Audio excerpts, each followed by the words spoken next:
Ethan Hayes adjusted his silk tie in the reflection of the gleaming elevator doors, a smug satisfaction settling deep in his chest. Beside him, Tiffany Maxwell, his fiancée, reapplied a layer of Chanel's pirate red lipstick, her diamond engagement ring catching the light and scattering tiny rainbows across the polished steel. The ring was 2 carats, meticulously chosen, a tangible symbol of his success. Everything in his life was meticulously chosen. "Do you think Amelia will be there?" Tiffany asked, her voice a practiced, breathy purr. She snapped her compact shut, the sound echoing Ethan's own sense of finality. Ethan's smile tightened. "Chloe and Amelia were close in college, but I doubt it. Our worlds don't exactly overlap anymore." He let the words hang in the air, weighted with everything he didn't say. My world ascended. Hers stayed behind. The divorce had been 2 years ago, a clean surgical cut. He'd told himself it was for the best. Amelia, with her gentle spirit and her little hobbies, pottery, gardening, dreaming of a small sustainable design business, was an anchor holding him back. He was a shark in the corporate world of finance, and he needed a partner who could swim in the same predatory waters. Amelia wanted to save the world with compostable packaging. He wanted to conquer it with leveraged buyouts. Tiffany was his perfect co-conspirator. She understood the language of power lunches, the importance of a Hamptons share, and the subtle art of social climbing. She was a beautiful, ambitious accessory, and she made his life look exactly the way he wanted it to look on paper. The elevator opened onto the penthouse suite of the St. Regis, overlooking the glittering expanse of Manhattan. Their friends, Ben and Chloe, were getting married at a sprawling estate in Newport, and this pre-wedding cocktail party was the official kickoff. The air was thick with the scent of expensive perfume and the low hum of influential chatter. "Ethan, darling," Chloe, the bride-to-be, rushed over, a vision in white silk. "And Tiffany, you look breathtaking." Tiffany beamed.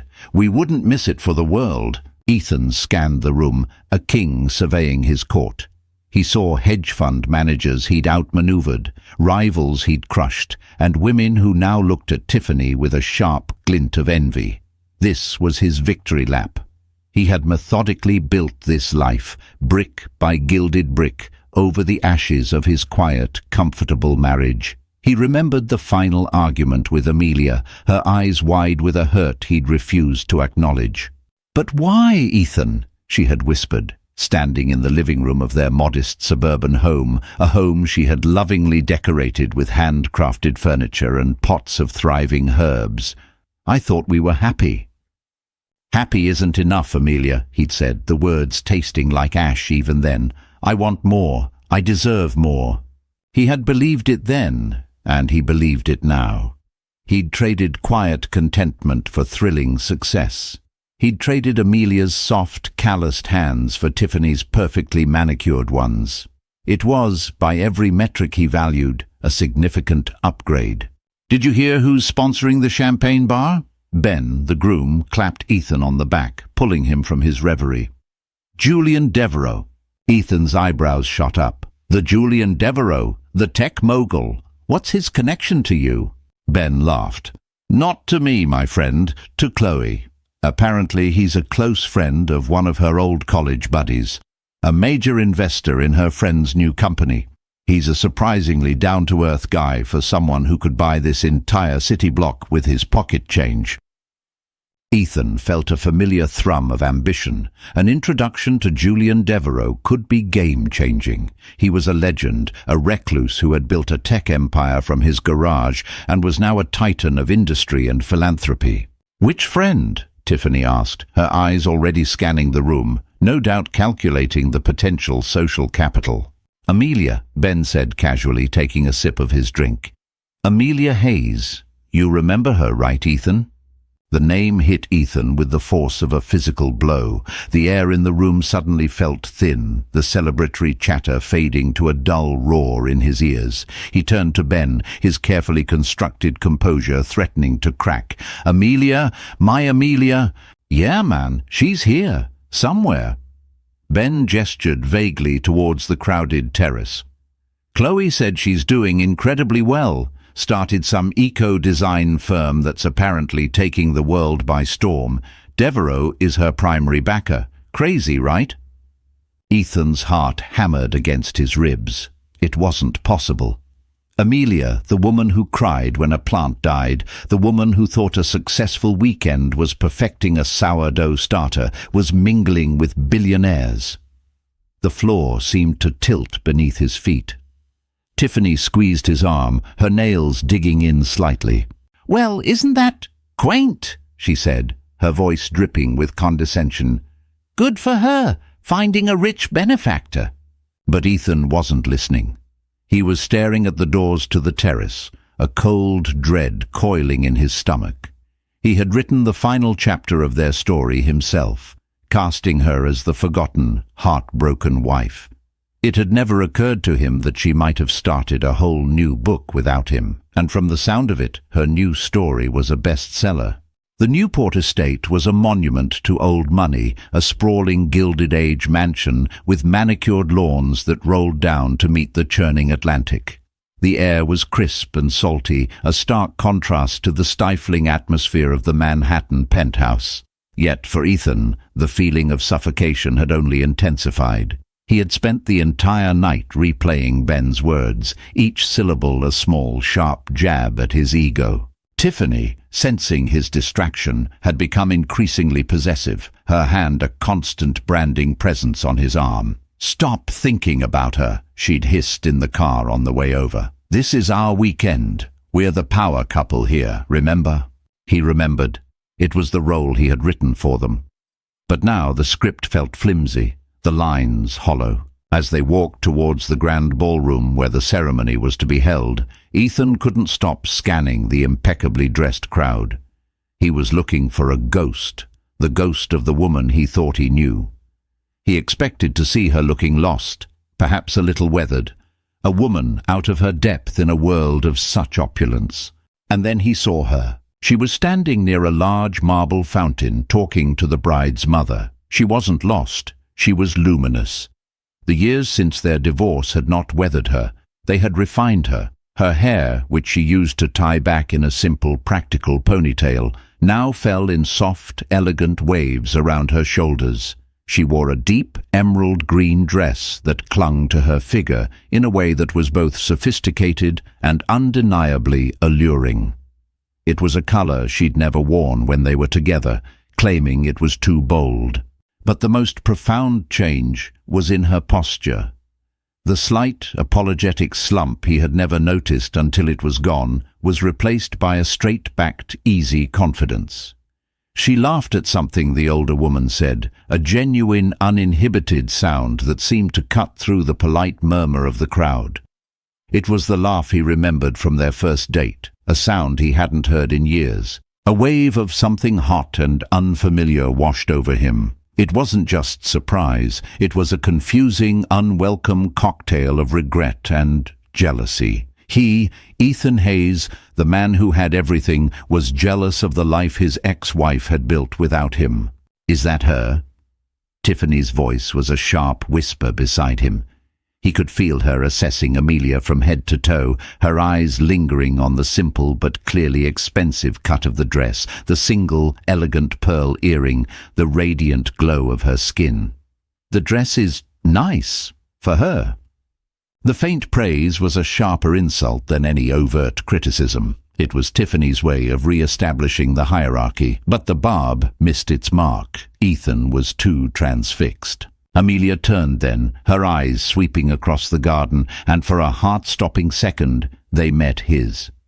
There was no flicker of pain, no hint of longing, just a brief, polite moment of recognition, followed by a small, almost imperceptible nod. Then she turned back to her conversation as if he were just another guest, a stranger in a well-tailored suit. That casual dismissal stung more than any tearful confrontation ever could have. He had expected to be a looming presence in her life, a painful memory she couldn't shake. Instead, he felt like a footnote she had barely bothered to read. "Let's go get a drink," he said abruptly, pulling Tiffany towards the outdoor bar. He needed the familiar burn of scotch to steady his nerves. As the bartender poured his drink, he watched her from across the lawn. She was now talking to a distinguished-looking man with silvering hair and a calm, commanding presence. The man listened intently, his focus entirely on her, a small, fond smile playing on his lips. He touched her elbow gently, a gesture of easy intimacy, and she leaned into him, her body language speaking of trust and comfort. Who was that? An associate? A friend? The question gnawed at him. She certainly cleaned up well, Tiffany commented, sipping her champagne. I suppose having a billionaire on your arm will do that for a girl. Ethan choked on his scotch. What did you say? Tiffany rolled her eyes, a gesture of impatient superiority. Oh, please, Ethan, don't be naive. I had my assistant do a little digging this morning. Her company, Verdant Living, is a darling of the sustainability sector. And her primary investor, the man who sits on her board and owns 40% of the company, is none other than Julian Devereux. They've been seen at several charity galas together. The society pages are calling them the eco-power couple. She took another delicate sip. It seems your little homemaker learned how to play the game after all. Ethan's knuckles were white where he gripped his glass. He looked back at Amelia and the silver-haired man. He was watching them with a new, horrifying clarity. The man's suit was impeccably tailored but understated. His watch was a Patek Philippe, but not a flashy model. He exuded a quiet power that dwarfed Ethan's own performative success. This was him. This was Julian Devereux. And he wasn't just her benefactor. The way he looked at her, the way she smiled at him, it was a language Ethan knew intimately, a language he and Amelia had once spoken fluently, before he had forgotten how. He was looking at Amelia and her new husband. The wedding ceremony was a beautiful affair, held in a rose garden overlooking the ocean. The scent of salt and roses mingled in the air as Chloe and Ben exchanged their vows. Ethan stood beside Tiffany, a hollow man in a bespoke suit. He could feel the weight of Tiffany's stare, her sharp, analytical gaze boring into the side of his head. She wasn't just his fiancée anymore. She was his warden, silently daring him to show a single crack in his facade. He couldn't focus on the vows. His mind was a maelstrom, replaying the image of Amelia with Julian Devereux. It was one thing to hear that she was successful. It was another entirely to witness it, to see the living, breathing proof that her world had not ended with his departure. In fact, her real life seemed to have begun right at the point he'd declared theirs over. The officiant, a warm, charismatic woman, was personalizing the ceremony. Chloe and Ben are so grateful to have all of you here, the people who have shaped them. They want to give a special thanks to their mentors, the people who have guided them not just in their careers, but in love. Ethan's stomach clenched. Ben, of course, has his father to thank. And Chloe, the officiant beamed, turning towards the front row, wants to acknowledge a woman whose resilience and vision have been a profound inspiration to her. A woman who, after facing her own crossroads, built a new path not just for herself, but for a more sustainable future. We are so honored to have her and her husband with us today. Please join me in celebrating Amelia Hayes and Mr. Julian Devereux.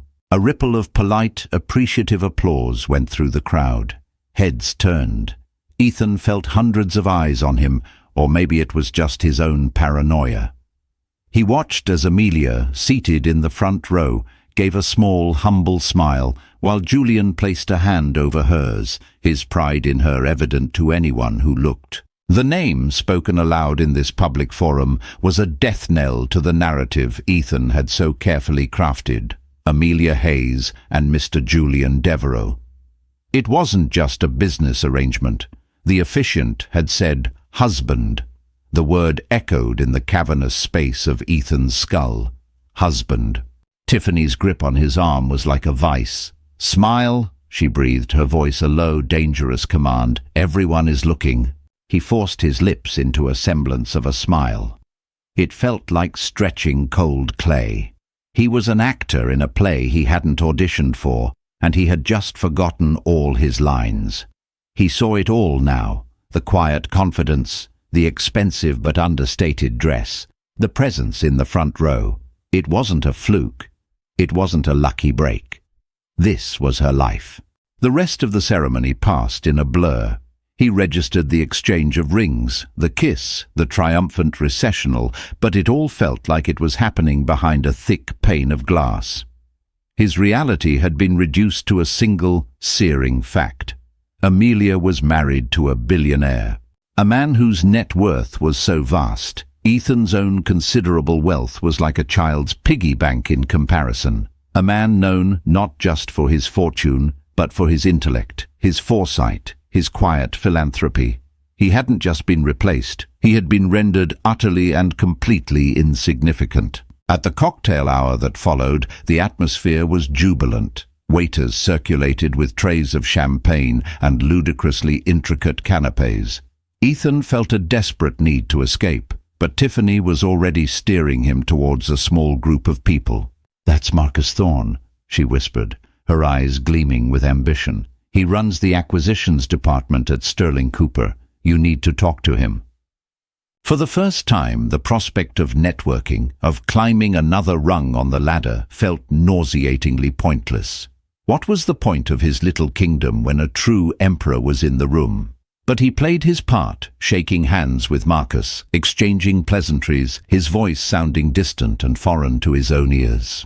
His eyes kept drifting, searching for the emerald green dress. He found her near the raw bar, laughing with a small group of people. Julian was by her side, his arm resting lightly on the small of her back. He wasn't showing her off like a trophy, the way Ethan so often did with Tiffany. He was simply with her, a quiet, unshakable unit. Ethan excused himself from the conversation with Marcus Thorne, ignoring Tiffany's furious glare. He walked to the bar and ordered another scotch. Neat. As he brought the glass to his lips, he caught his own reflection in the mirror behind the bar. He saw a man who looked successful, confident, in control. But it was a lie. He was a fraud. His entire life was a carefully curated illusion of victory, and the one person who was supposed to be his vanquished foe had just exposed it all without saying a single word. The truth was a bitter pill. He hadn't left Amelia because she was holding him back. He had left her because he had been too small to see the size of her dreams. The seating chart at a wedding reception is a masterclass in social engineering, a delicate web of alliances, old flames, and potential business deals. When Ethan and Tiffany found their table, a small, elegant card bearing their names, Ethan's blood ran cold. Table 7, and directly across from them, 2 other name cards, Mrs. Amelia Devereux and Mr. Julian Devereux. It was a deliberate act. Chloe, in her bridal bliss, had either committed a monumental act of social cruelty or was a master strategist. Perhaps she thought enough time had passed. Perhaps she wanted to force a reconciliation. Or perhaps, Ethan thought with a sickening lurch, she was simply acknowledging the new reality. Amelia was now in a social stratosphere that required a seat at the prime table, and as her ex-husband, he was a necessary, awkward appendage. "Oh, this is just perfect," Tiffany muttered, her voice tight with fury as she slid into her seat. Her smile was a slash of red, a warning sign. "Just breathe, Ethan. We are going to be gracious, charming, and completely unbothered." It was a tall order. Being unbothered was the last thing Ethan felt. He felt like a bug under a microscope. A moment later they arrived. Amelia moved with an unhurried grace that he now recognized as the byproduct of genuine self-assurance.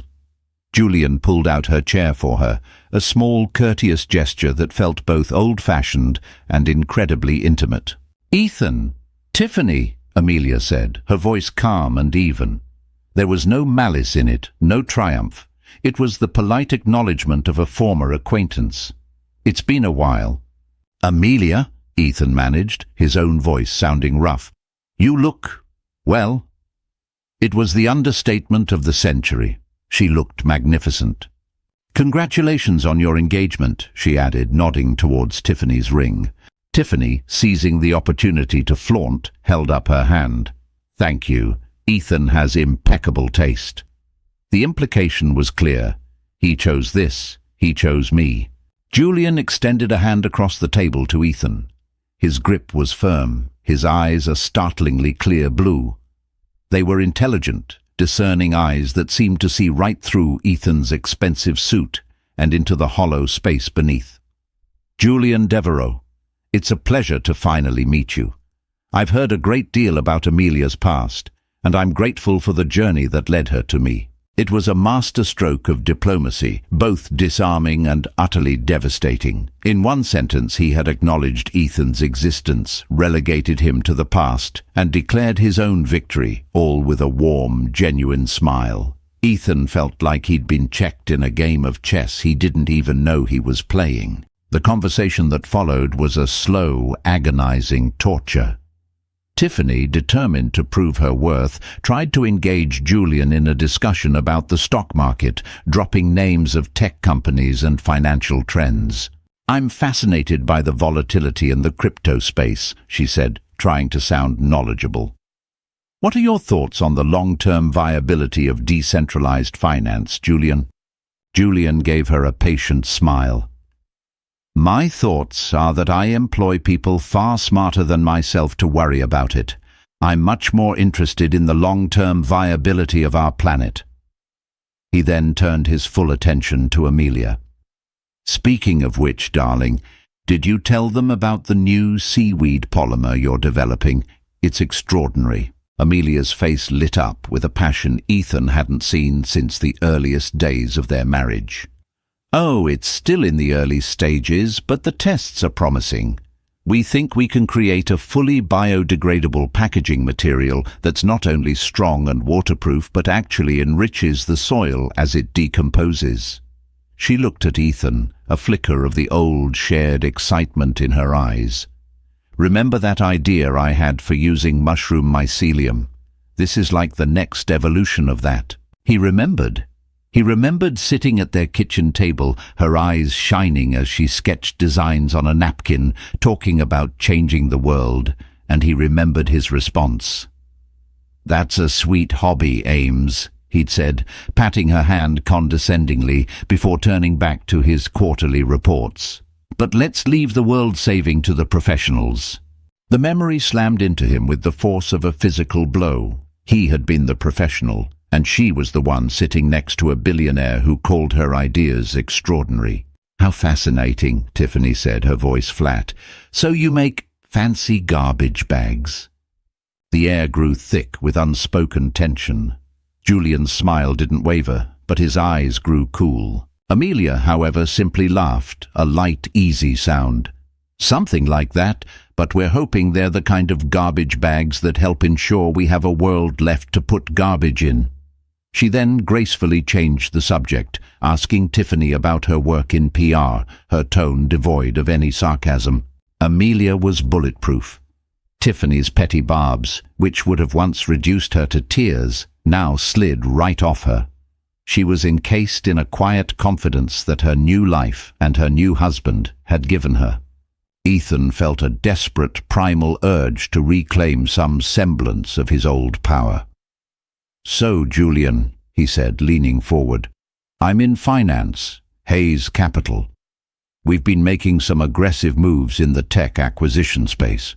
I'm sure you understand the value of a hostile takeover when a company is underperforming." He wanted to sound like a peer, a fellow predator, but the words came out sounding brutish and clumsy. Julian took a slow sip of wine, his gaze unwavering. "I do understand it," he said, his voice soft but edged with steel. "I also understand the value of building things up rather than tearing them down.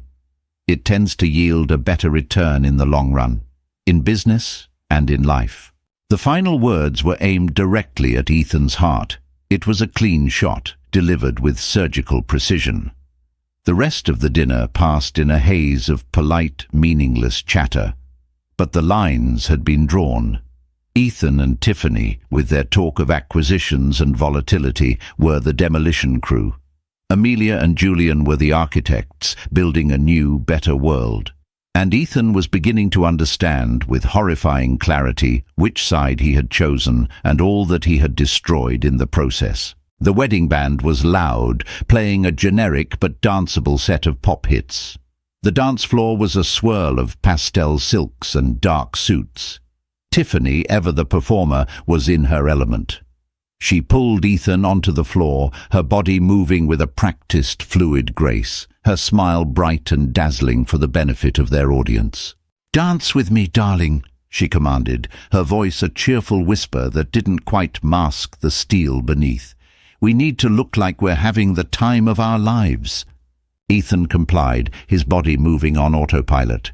He held her, spun her, smiled when he was supposed to smile.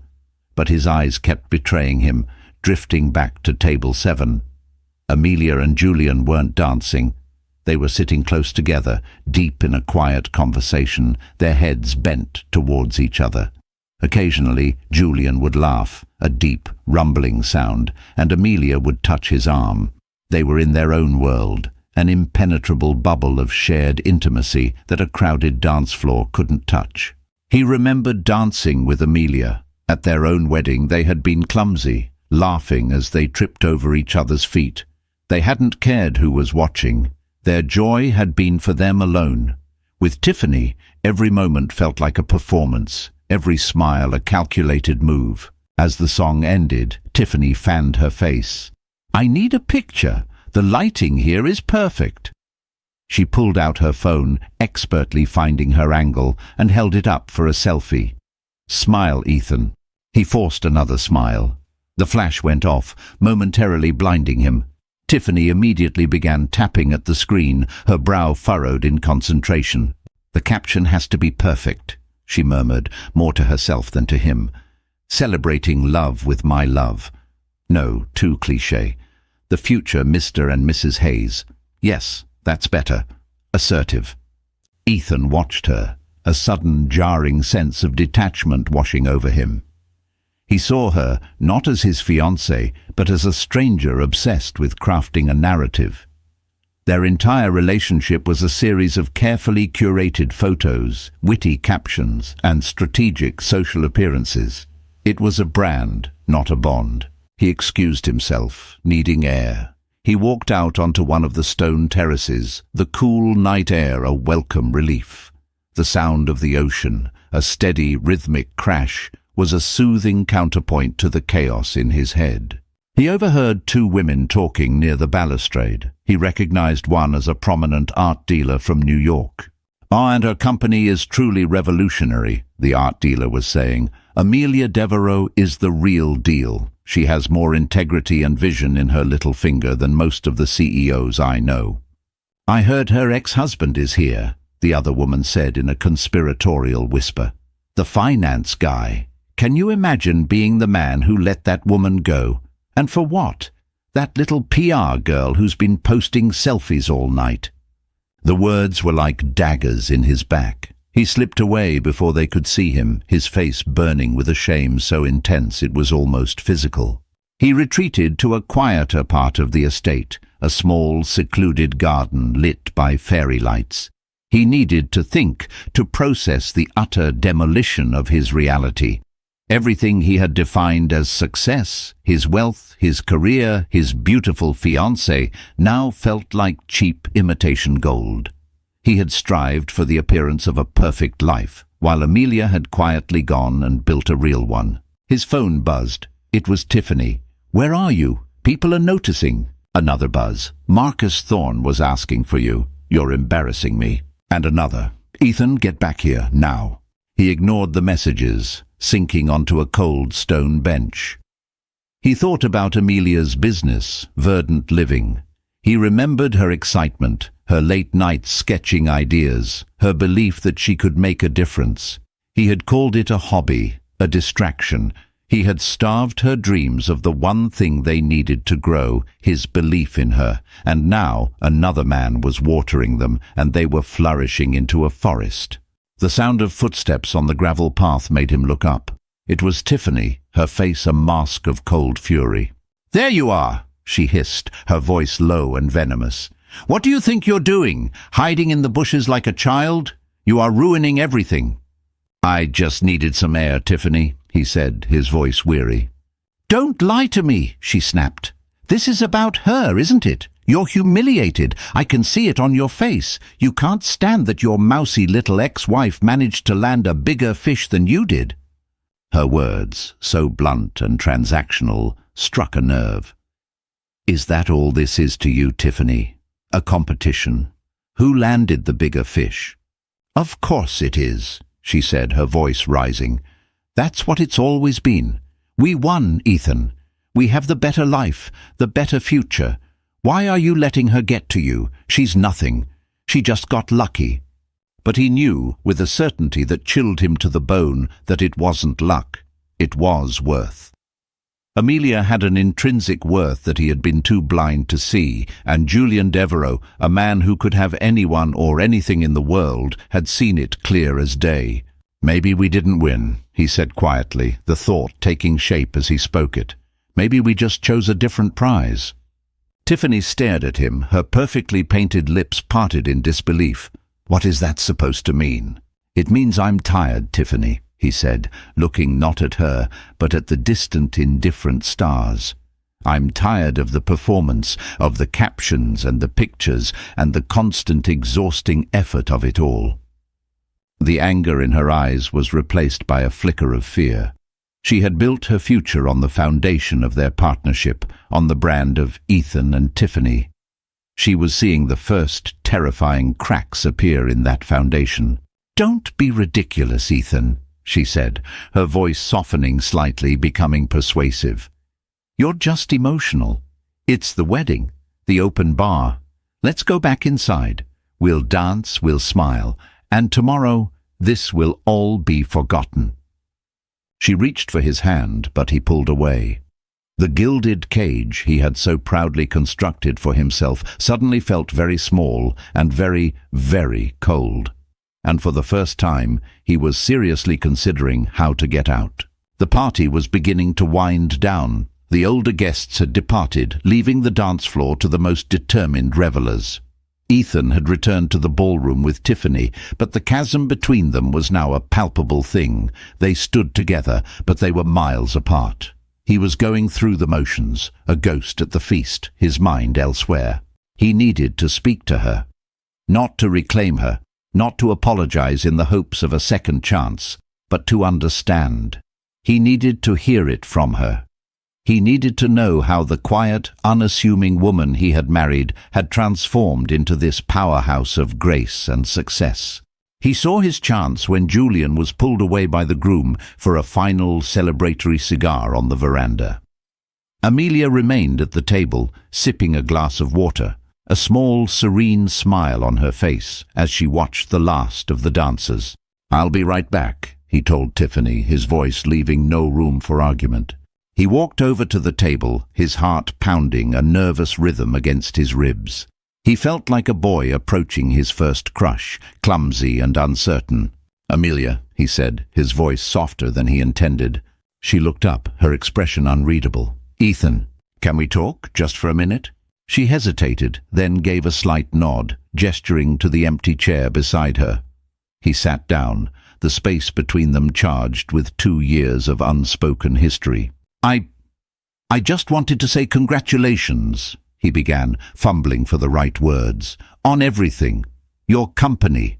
It's incredible. I'm happy for you." To his surprise, he found that he meant it. Beneath the layers of shock and bruised ego, there was a genuine spark of pride. A real smile touched her lips. "Thank you, Ethan. That means something." "How did you do it?" he asked, the question raw and honest. "After I left. I never imagined." She looked at him, her eyes clear and direct. There was no pity in them, only a calm, reflective wisdom. "In a way, Ethan, I did it because you left. When you were gone, there was this huge, silent space. At first it was terrifying. It was filled with all my insecurities and all the things I thought I wasn't without you." She paused, taking a sip of water.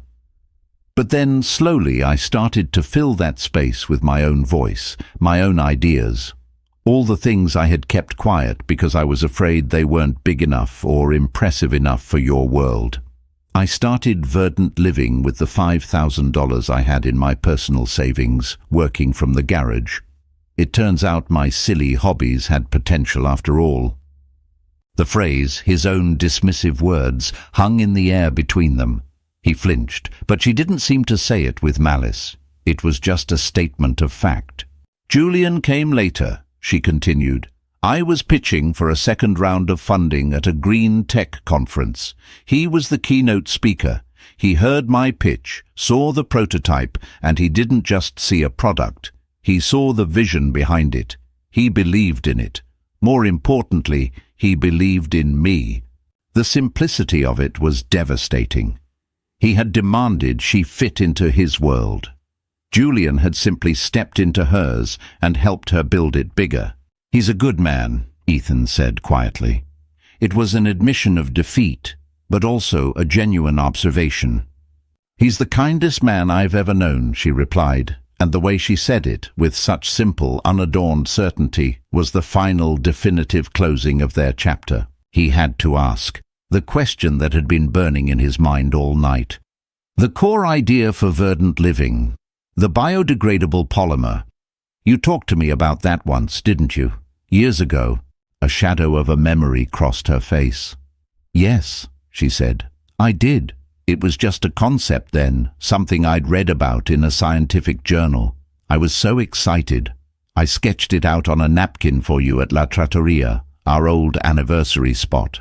He remembered. He remembered being annoyed that she was distracted, that she was talking about mushroom packaging when he was trying to celebrate a promotion. What did I say? He asked, though he already knew the answer. He needed to hear the nail being hammered into his coffin. Amelia looked away for a moment, out at the ocean visible through the large ballroom windows. You told me it was a nice thought, but impractical. You said, Ames, you have a good heart, but you don't have a head for business. Stick to what you're good at. And then you crumpled up the napkin and asked the waiter for the check. There it was, the moment. The tiny, seemingly insignificant moment where he had not just dismissed an idea, but dismissed her, the very core of who she was. He hadn't just failed to support her dream, he had actively crushed it, tossing it aside like a piece of trash. And from that discarded napkin, she had built an empire. Julian hadn't given her the idea. He had only nurtured the seed that Ethan had tried to bury.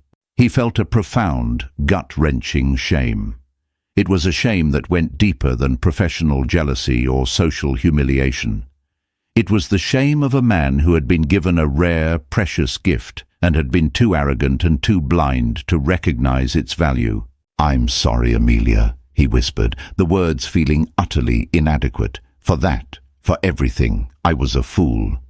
She finally looked back at him, and for the first time he saw a flicker of the old, familiar softness in her eyes. Yes, you were, she said, not unkindly.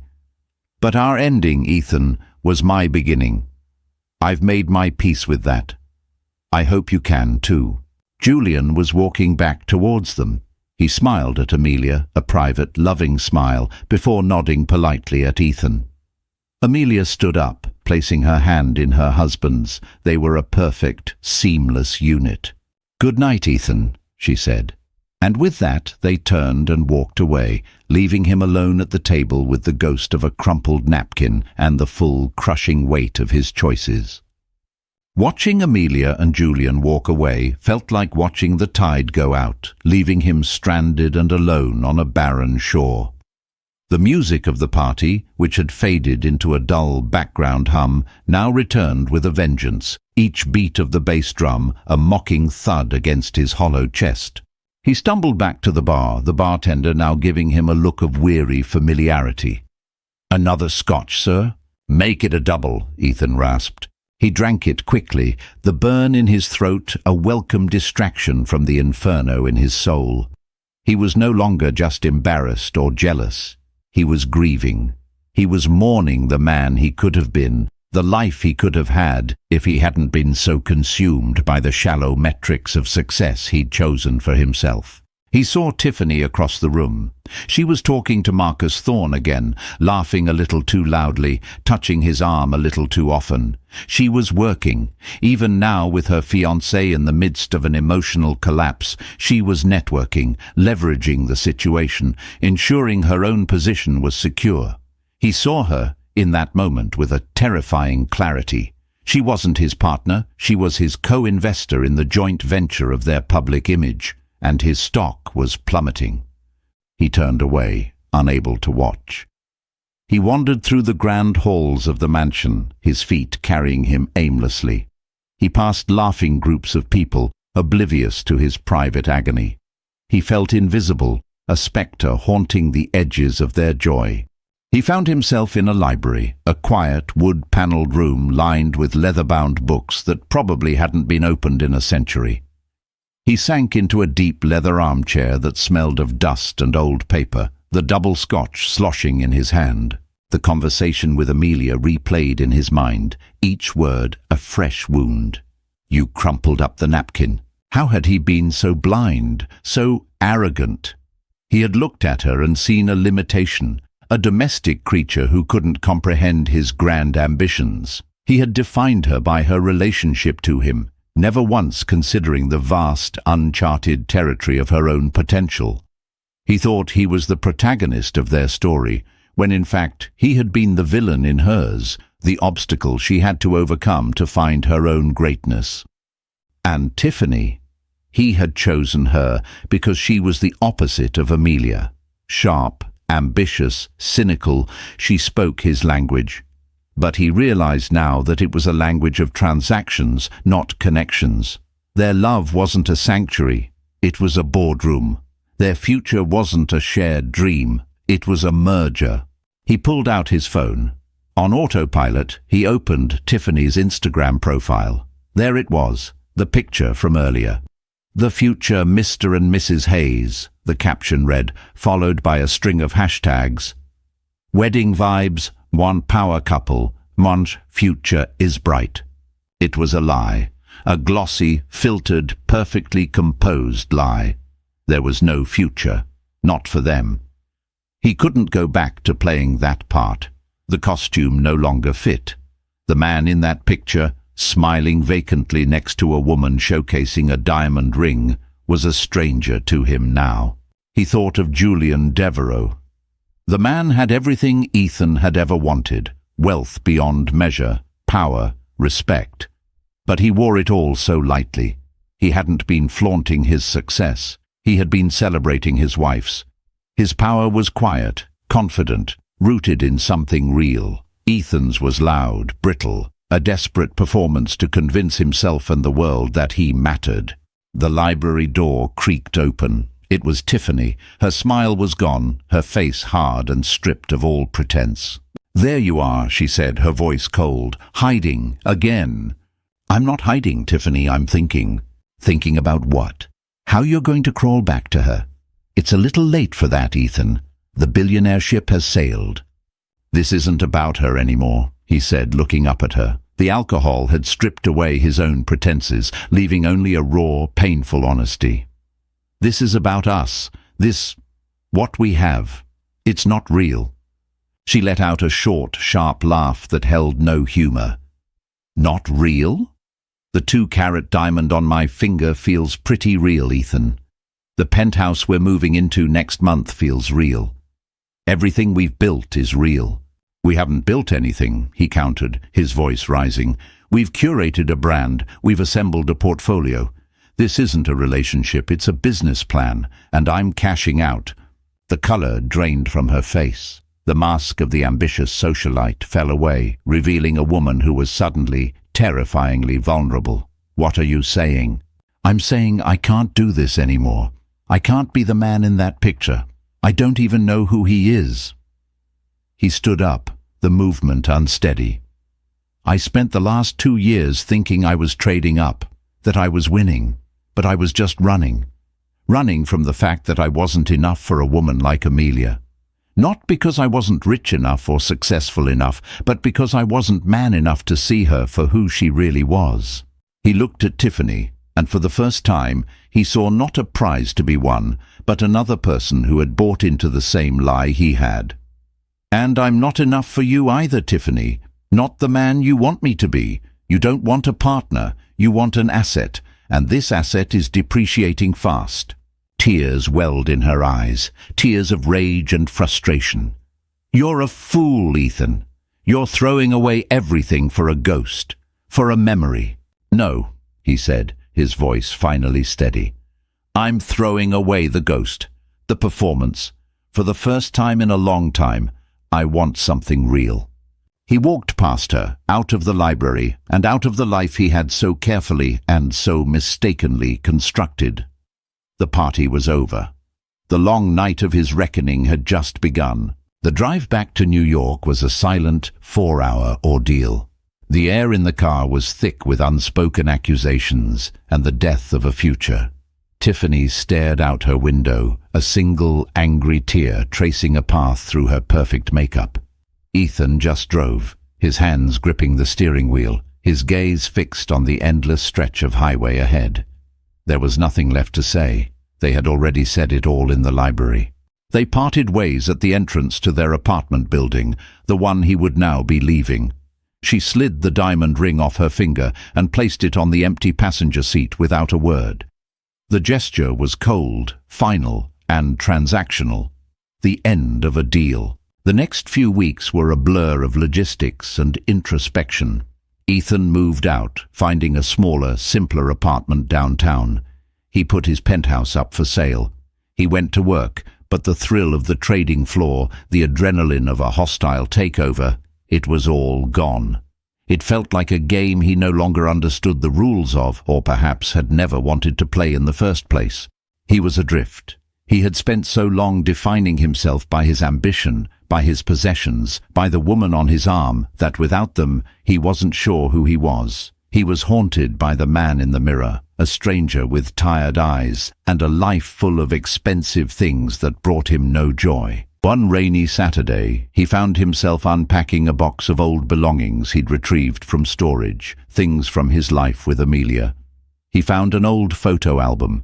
He sat on the floor of his empty new apartment and flipped through the pages. There they were, younger, less polished, but undeniably happy. A picture of them on a hiking trip covered in mud. A picture of them in their first tiny apartment, painting the walls themselves. A picture of Amelia in her garden, her face beaming with pride over a row of crooked-looking carrots. He saw it then. The wealth he had thrown away hadn't been monetary.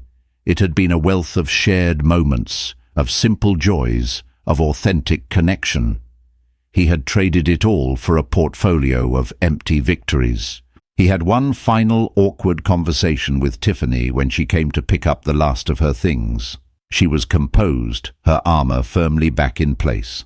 "I hope you find whatever it is you're looking for, Ethan," she said, her voice devoid of emotion. "Some little slice of authentic middle-class misery, I suppose." "I hope you find what you're looking for too, Tiff," he replied with no malice. He realized he did. He hoped she found a man who wanted to be the asset she was looking for, who would find joy in their shared ambition. She wasn't a villain, she was just a woman who wanted a different life than the one he now knew he needed. After she left, he sat in the silence, feeling not the misery she'd predicted, but a strange, unfamiliar sense of peace. It was the peace of surrender. He had stopped fighting to be someone he wasn't. A few days later, he saw an article online. It was a feature in Forbes, titled "The Visionaries of Verdant: How Julian and Amelia Devereaux Are Building a Greener Tomorrow." There was a picture of them standing in a field, Amelia holding a small, thriving sapling. They weren't looking at the camera. They were looking at each other, their smiles genuine and unguarded. The article detailed the incredible work they were doing, not just with her company, but through their new philanthropic foundation, dedicated to funding sustainable startups and environmental education.